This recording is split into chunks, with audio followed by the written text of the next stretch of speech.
Alors, juste préciser des choses au niveau des concepts. Vous avez utilisé l'idée d'énergie vitale et de souffle vital. Quand la dernière fois on s'est rencontrés, vous avez soufflé l'idée de la force vitale, qui est un concept de la philosophie négro-africaine. Voilà. Et moi, j'ai rebondi pour vous dire, pour te dire que je pourrais t'apporter des éléments, puisqu'effectivement, c'est constitutif de la philosophie africaine. Voilà, la cosmogonie, c'est la représentation, comment on se représente notre monde, notre univers. Voilà, c'est ça la cosmogonie. C'est cet ensemble-là, cet univers, comment on est dedans. Voilà, hein, le tout est la partie est le tout, etc. Je vais vraiment éviter de faire... d'utiliser de gros concepts. Jusqu'à 18h15, je me disais comment je vais aborder la question, puisque quand je fais des interventions, jusqu'au dernier moment, tout est en mutation, voilà, parce que je lis beaucoup et je me dis, mais comment je vais aborder la chose. Et hier, en faisant du sport, j'écoute une jeune fille que j'avais coachée en philosophie au Sénégal, et justement qui introduit la question de la force vitale à ses élèves de terminale. Et voici comment elle a commencé. Elle a commencé tout simplement en campant le sujet, parce que tout simplement on disait, l'Occident disait que les autres n'avaient pas de science, ni de philosophie, ni de représentation. C'est ce qu'on appelle la tabula rasa, des vides culturels, etc., etc., etc. Elle a cité Hegel, que vous connaissez très bien, qui disait que l'Afrique est la terre de l'enfance et de la barbarie, Hume, etc., on n'a pas besoin d'aller en Afrique pour voir que les Africains n'avaient pas de l'intelligence, n'étaient pas capables de, etc., etc. Hassan connaît très bien la révolte effectivement des intellectuels africains comme Senghor qui ont créé effectivement la négritude en réponse à. Voilà, donc c'est parti de là. Et un révérend père qui s'appelle Tempels, qui était au Zaïre, chez les Bantous, qui est un ethnologue, mais vous savez qu'à l'époque, les ethnologues, les anthropologues étaient doublés de philosophes. Ils étaient doublés, c'était en fait des humanistes. Voilà, donc ils touchaient à tout. Et quand ils venaient quelque part, ils observaient et ils analysaient et ils en extirpaient effectivement des concepts pour les écrire. Voilà, ce n'est pas seulement raconter une histoire, d'accord? Et donc Tempels, en réaction, a dit, mais c'est quoi ça? Comment on peut juger les gens? Mais ce que je vais dire, ça va permettre effectivement, ce sont des lunettes qui vont permettre d'analyser notre présent aujourd'hui. C'est les surpuissants, on en avait commencé tout à l'heure, hein, l'idée de la surpuissance, la domination coloniale, moi je suis plus fort, je suis plus intelligent, les autres sont pauvres, ils n'ont rien, etc., etc. Donc, les gens se sont dit, mais c'est quoi ça? Voilà. Et aujourd'hui, on sait qu'il y a d'éminents philosophes à travers le monde. En Inde, dans le monde arabe. D'ailleurs, la philosophie grecque a été introduite en Occident par les Arabes, par les intellectuels. Je pense à Al-Findi, Al-Farabi, etc., etc. C'était les traducteurs d'Aristote. Voilà. Et il faut reconnaître que, par exemple, les Grecs se faisaient circoncire à Alexandrie pour accéder au savoir. D'où le problème, qui a le savoir? La bibliothèque d'Alexandrie, c'était le terreau. Voilà. Alexandrie se trouve où? Pour certains, c'est ailleurs, mais en fait, l'Égypte, c'est africaine. Point. Hein? Voilà. Donc, ça, ce contexte-là est extrêmement important pour comprendre pourquoi on a parlé de force vitale. De force vitale, ce concept qui est très très fort, mais qui n'est pas, comment dire encore, cautionné par tous les intellectuels. Hier, j'écoutais un jeune philosophe très brillant, très très brillant, Nascimento, mais qui me fait beaucoup rire. Et j'ai envoyé sa vidéo à mon grand professeur parce qu'il casse tout le monde. Donc tout son travail c'est de casser. Mais c'est très intéressant, c'est notre travail de philosophe. Ça me dérange nullement. Mais je remarque son érudition. Il est très érudit. Mais ce n'est pas parce qu'on est érudit qu'on va se permettre de critiquer Souleymane Bachir Diagne sur sa théorie de l'universel, etc., que Hassan adore Souleymane Bachir Diagne. Mais ce n'est pas grave, il a le droit, mais l'argument a été léger. Mais il est dans un monde conquis, des jeunes qui sont conquis à sa cause, et donc ça applaudissait. Mais moi, je n'aurais pas applaudi parce que je maîtrise ce sujet-là. Il n'y a aucun problème du tout. Bien, donc c'est comme ça que l'idée des concepts, et mon professeur, le professeur Djibril Samb, qui a dirigé l'IFAN, l'IFAN c'est l'Institut fondamental d'Afrique noire. C'est là où on a créé le deuxième carbone 14 en Afrique, après l'Afrique du Sud. Mon professeur là est un grand platonisant, il s'appelle Djibril Samb. Et il nous a créé ce qu'on appelle une fondation. Il nous manquait des concepts africains. C'est-à-dire que pour philosopher, il faut avoir une langue. Il faut avoir des outils. On ne philosophe pas n'importe comment. Les mots ont un sens. Voilà, un mot, c'est une vie. C'est ça que ça veut dire. Et donc, il a créé ça. Et tous les intellectuels africains le remercient d'avoir consigné dans ce manuel l'ensemble des concepts. L'ensemble des concepts. C'est un travail vraiment d'autorité. L'ensemble des concepts. Je l'ai eu hier et je lui ai dit qu'aujourd'hui je serai là. Mais bon, il me fait tellement confiance, il n'y a aucun problème du tout. Voilà. Donc il a consigné, c'est la fondation. Toute personne qui fait une... Alors Nascimento n'a pas cité. Il n'a pas cité cet auteur. Et je l'ai dit au professeur, il m'a dit, M. Soko, c'est pas grave, laissez tomber. Voilà. Mais je sais que vous allez vous battre pour lui dire qu'il ne m'a pas cité. Quand Hassan connaît très bien, quand on est universitaire, quand il y a des écrits, il faut citer. Il n'a pas cité celui-là, donc c'est une... Moi, je l'aurais tout de suite disqualifié. Voilà. Alors, donc, voilà le contexte qui a permis effectivement de parler effectivement de concept de philosophie africaine. Philosophie africaine, et le concept phare, c'est véritablement la force vitale. Mais pour le savoir, il faut savoir qui est l'Africain. C'est qui? Et celui qui en parle le mieux, c'est Amadou Hampâté-Bâ. La notion de personne. C'est qui la personne? La personne, ce n'est pas... c'est un être, il est physique, mais il est autre. La personne est physique et autre. Et Alex parlait tout à l'heure de lien. De lien. Dans la force vitale, il y a effectivement cette interdépendance. Vous allez voir, par exemple, dans la force vitale, que je vais définir d'ailleurs avant d'aller plus loin. Si nous devons réviser... Alors ça, c'est Nietzsche qui le dit. Je parle aussi de Nietzsche, qui a utilisé la notion de force vitale. Mais Nietzsche est un bandit. C'est un bandit parce que lui, c'est l'idée de la surpuissance. Il utilise la force vitale, mais ce n'est pas ça ce n'est pas la force vitale des négro-africains. Voilà. Lui, c'est la surpuissance. La preuve, pour montrer sa puissance, il a pris effectivement du vin rouge à sa fenêtre qu'il a mis sur la tête des gens, montrer qu'il était puissant, etc., etc. Il est très costaud, très fort, etc. C'est le surhomme, c'est la notion du surhomme. Nous sommes puissants. L'homme est puissant, l'homme est créateur. Voilà, c'est dans ce sens qu'il utilise la notion de force vitale, etc. Mais voilà, une notion, on peut la traduire de n'importe quelle façon. Mais nous, on l'origine et on le campe dans le concept, dans l'univers, dans la cosmogonie négro-africaine. C'est pourquoi Nietzsche ne m'intéresse pas. Sa définition, je l'utilise, mais elle ne m'intéresse pas. Parce qu'elle n'est pas commode pour ce que je veux faire. Elle n'est pas commode du tout, mais je sais qu'il en a parlé. Bien. Alors... Mon professeur, le professeur Bachir Diagne dit « Force vitale, la fortune de l'expression force vitale qui joue un rôle important dans la philosophie africaine est liée au succès de la philosophie bantoue de Tempels. Selon le père belge, il est belge, hein, toute l'ontologie bantoue, les bantous, c'est une région d'Afrique, c'est un grand groupe. Voilà, ça aussi c'est critiqué, parce que le bantou n'est pas l'Afrique. Le bantou n'est pas... Vous voyez, c'est ça le philosophe en réalité. Mais sa définition est commode. On parle de commodité de l'expression. Elle est commode, elle circule. Et qu'on soit bantou ou pas, on l'utilise. Et c'est ça la beauté. Il a créé quelque chose et on retrouve ça effectivement chez les bantous. Mais quand on inspecte bien les autres cultures, on voit aussi la force vitale. Et je vous dirai comment. Donc il dit ça. Voilà, qui exprime la puissance vitale. La force vitale exprime la puissance vitale, réalité invisible, mais suprême de l'homme. Suivant cette ontologie, tout être n'est que tant que force. Tout être n'est que tant que force. La force n'est pas un attribut de l'être, mais elle est elle-même constitutive de l'être, en ce sens que l'être lui-même est et n'est pas que force.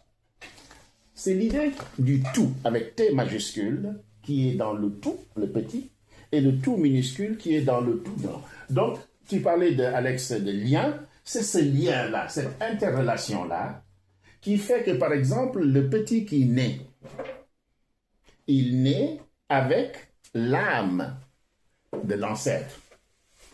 Vous voyez? De l'ancêtre. Par exemple, j'étais dans mon quartier, il y a un enfant qu'on appelle Diata. Les gens ne comprennent pas. Quand j'ai entendu ça, j'ai compris tout de suite qu'il avait le prénom du grand-père. Et il faisait le con dans notre quartier. Mais moi, je connais ça. Je connais cette représentation, cette philosophie. Je suis allé le voir, j'ai dit, si tu fais le Diata, pas avec moi, hein. Pas avec moi, hein. Ton Diata, c'est pas avec moi. Tu le fais avec les autres, mais pas avec moi. Hein? Je connais bien ton papa que tu as rencontré, Pape Sissoko, qui connaît très bien ce qu'on t'a donné. Donc c'est tout ça. Et son grand-père était costaud. Et dans la famille, on va lui raconter ça. Lui qui n'a rien compris. Vous savez le problème de la transmission. Quand on transmet mal, ben, l'enfant, ben, il ne comprend rien. Mais quand il sort, il faisait le Diata. C'était le lion. Le Diata, c'est le lion. Mais on est en France, on est dans une république. Tu ne peux pas faire le lion partout. Le lion dans ton espace privé, mais pas dans l'espace public. Voilà. Donc, de la retenue, etc. Et dans notre culture, il y a le sens de la retenue. Dans la force vitale, il y a le sens de la retenue parce qu'il y a des forces vitales qui sont extrêmement fortes. Et donc, n'importe qui ne l'a pas. Il y a des degrés dans la force vitale qui permet effectivement à l'individu de pouvoir toujours être en harmonie avec le groupe. On est individu dans un groupe, mais on est partie du tout. Et le tout est en soi. Donc, ce qui fait qu'il y a une interrelation permanente. Mais si tu es petit, il faut accumuler un ensemble de savoirs et de connaissances, de rencontres pour pouvoir être une personne. Et ça, c'est la définition de Amadou Hampâté-Bâ. Être personne, une personne. Parce qu'on est d'abord individu, on est d'abord un individu, c'est-à-dire un être physique, mais la personne, c'est cet individu qui est en mouvement, qui a rencontré et qui a intégré et dépassé des moments de la pensée. Il assimile, on lui donne, il les intègre, il les dépasse. Mais pour les intégrer et les dépasser, il faut savoir entendre. Il faut qu'on t'apprenne, qu'on t'éduque. Il y a des rites. Il y a des rites. Voilà, c'est comme un univers sacré. Et on ne te le donne pas comme ça. C'est quelque chose qui a du poids. Parce qu'en fait, c'est l'harmonie du tout de la société. La force vitale est extrêmement puissante, mais ce qui est intéressant, c'est qu'elle permet effectivement cette interconnexion, cette homogénéité dont on parle dans la charte du Mandé. La charte du Mandé est la première constitution universelle des droits de l'homme, 1236. Et il commence par ça. Toute vie est une vie. Toute vie est une vie. C'est dans la charte du Mandé. C'est le propos, c'est le titre de ma conférence à Bruxelles, ce dimanche à Bruxelles, au palais c'est au palais du Luxembourg, c'est ça. Voilà, sur la paix. Voilà, j'étais invité à Bruxelles pour parler de ça. Donc, la force vitale est effectivement un concept extrêmement puissant de la pensée, une force qui permet effectivement à l'individu d'être en mouvement, ce mouvement qui va permettre effectivement à la société de se réaliser.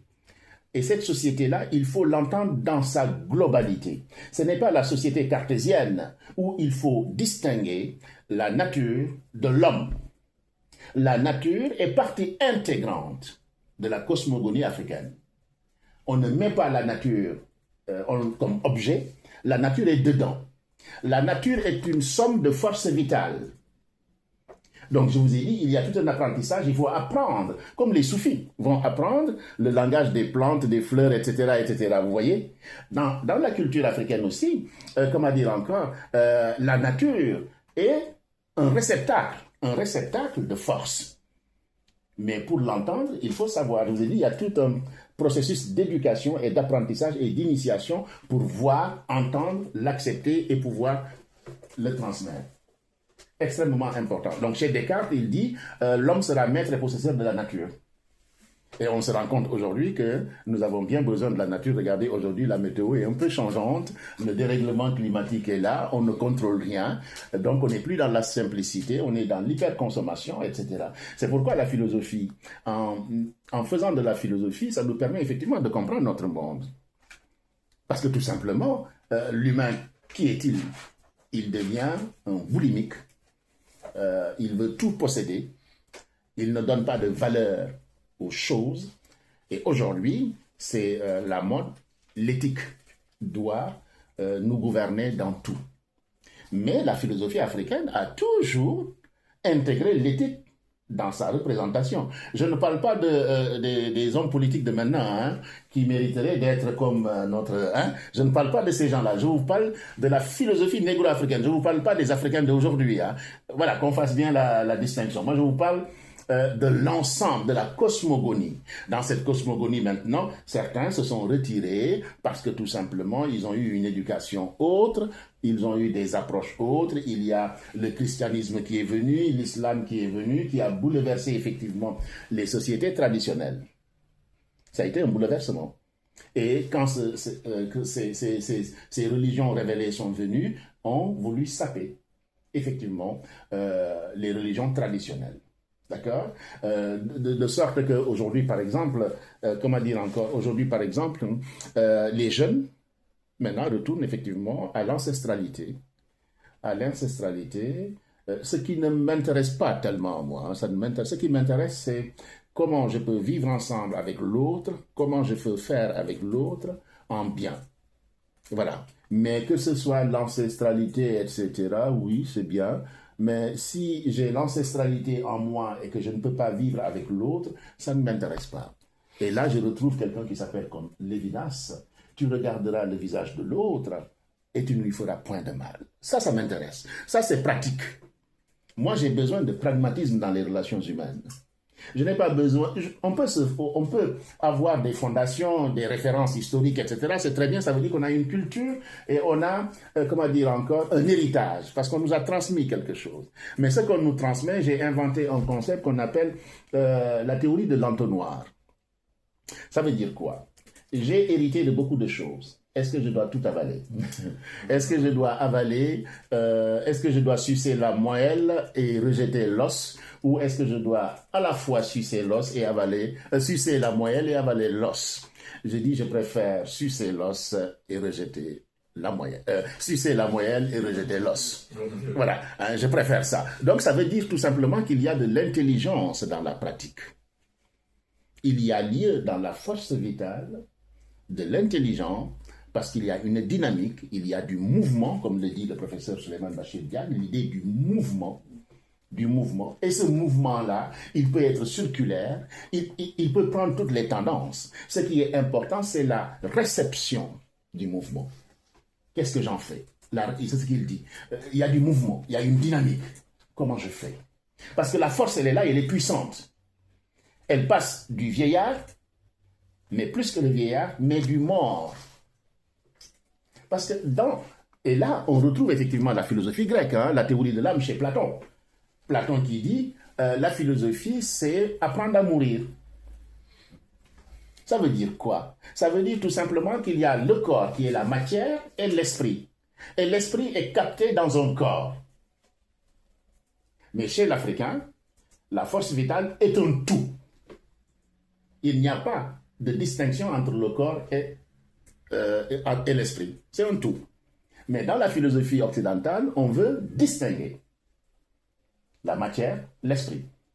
Chez les Africains, non. Ce qu'on veut véritablement, c'est de dire que l'homme est un tout. Est un tout. Et donc, par exemple, quand il y a mort, c'est un passage.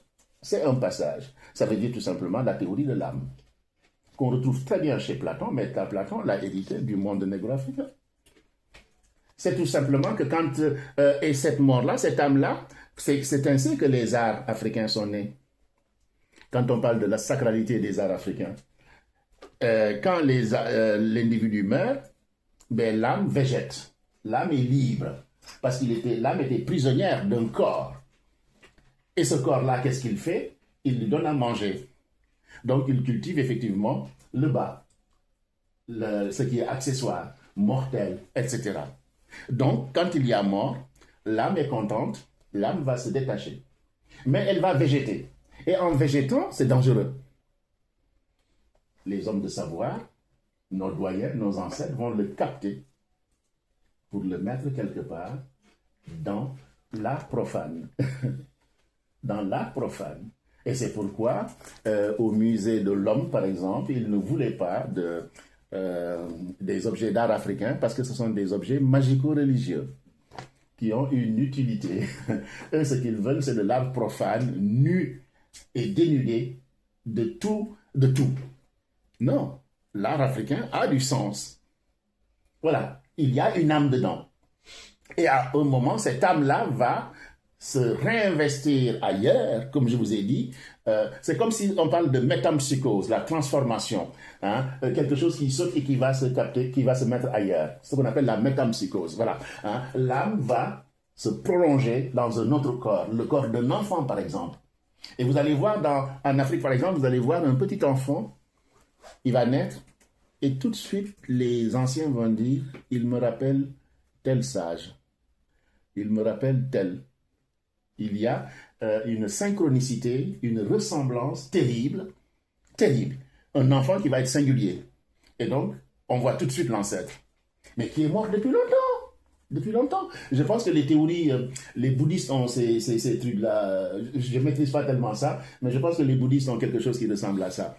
Pour vous dire que c'est quelque chose qui est un peu universel et commun, mais que l'avancée de la technologie et de la modernité ont fait que on a voulu les marginaliser parce que tout simplement, on ne maîtrise pas. Parce que c'est l'invisible.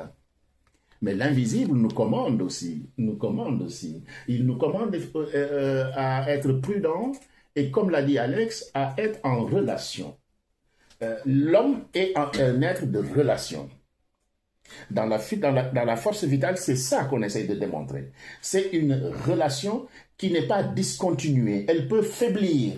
Il y a des degrés. Elle peut faiblir, mais elle est là en permanence. Voilà. Et ça crée le lien. Si nous avions suivi effectivement cette cosmogonie, il n'y aurait pas de guerre en Afrique. Parce que c'est ça, c'est la critique que les jeunes nous posent, etc. Mais pourquoi il y a tout le temps des guerres, etc. Et pourtant, vous avez tous les outils. Mais je ne suis pas dans ça, je suis dans la philosophie. Voilà. Après, maintenant, je peux le rendre plus pratique, etc. Mais c'est la question que les jeunes nous posent. Si effectivement c'est si merveilleux, votre force vitale, qui est dans le lien, dans la relation, dans la continuité, pourquoi effectivement il y a des guerres, etc. etc. Voilà. Donc l'idée globale, pour terminer, et après on échange, la force vitale, effectivement, est un concept majeur de la philosophie africaine. C'est un concept majeur de l'ethnophilosophie, et il y a plein de gens comme Utondi qui refusent l'ethnophilosophie, qui dit que c'est pas bien du tout, Utondi. Voilà. Je vous ai bien dit que c'est un concept majeur, mais qui n'est pas accepté de tout le monde. Le premier, c'est le grand professeur Utondi, c'est pas n'importe qui. Voilà, il a fait la même université que moi à Besançon, ce qui ne fait pas que je l'aime beaucoup, hein, je le respecte, parce qu'il est extrêmement puissant. Voilà. Et venant l'âge vers 80, au soir de son âge, il a révisé sa pensée. Il a grandi. Il était vieux, hein, mais nous on va dire qu'il a grandi, parce qu'il a compris des choses. Voilà, parce que des gens comme Marcel Towa, des gens comme Suleiman Bachir Diagne ont travaillé sur cette question-là et sont allés visiter effectivement le monde philosophé en islam, par exemple, il écrit. Pourquoi? Pour montrer tout simplement la puissance que les autres ont quelque chose. Parce que ce qu'on a voulu faire, c'est dénier cette capacité de philosopher, cette capacité de créer des concepts. C'est nous réduire à néant. Nous ne sommes pas, nous sommes des tabula rasa. Voilà. Et parmi tant d'autres, la force vitale, qui effectivement, pour moi, c'est le concept le plus costaud, puisqu'effectivement, c'est le concept de vie. C'est le concept qui donne la vie et de l'espoir et de l'espérance. Voilà. Parce que demain, aujourd'hui, j'ai une vision, j'ai un héritage, qu'est-ce que j'en fais? Comment je peux l'utiliser? Et revenant à Alex, cette relation des humains. Voilà, le monde des humains. Voilà, la force vitale, c'est cette énergie Cette puissance qui va nous permettre effectivement de nous relier et de faire ensemble, de sorte qu'on a l'Ubuntu. Je suis ce que tu seras, etc. Voilà. Il y a une interrelation qui est féconde. Une interrelation qui est féconde. De sorte que si on fausse tout simplement une relation, ben, tout risque de s'écrouler. Mais c'est comme tout simplement quand vous avez une machine, s'il y a un grain de sable dedans, ben, le maillot n'avance pas. La force vitale, c'est ça, cette dynamique-là. Cette dynamique qui va faire tout le temps comme ça. Et on évite effectivement qu'il y ait le grain. On fait tout. Et les sages sont là pour protéger effectivement cette harmonie, cette force, cette puissance qui vient de je ne sais où. Mais il y a le Dieu suprême qui insuffle. On ne peut pas le définir de façon exacte, mais il est là, dans notre esprit, et nous fait avancer. Voilà. Hein? Ce qu'on appelle le pneuma, le souffle, le mania. Il y a une diversité de façons de l'appeler, etc. Mais c'est ce qui va nous permettre tout simplement d'avancer. Avancer pour tout simplement avoir ce lien et cette humanité, comme le dit Souleymane Bachir Ndiaye, en nous, le regard qu'on va porter vers l'autre, l'évidence, etc. La force vitale est un concept extrêmement puissant qui, aujourd'hui, nous permettrait effectivement de mieux vivre ensemble dans la paix et la sécurité. Voilà une petite digression que je voulais vous proposer. Voilà.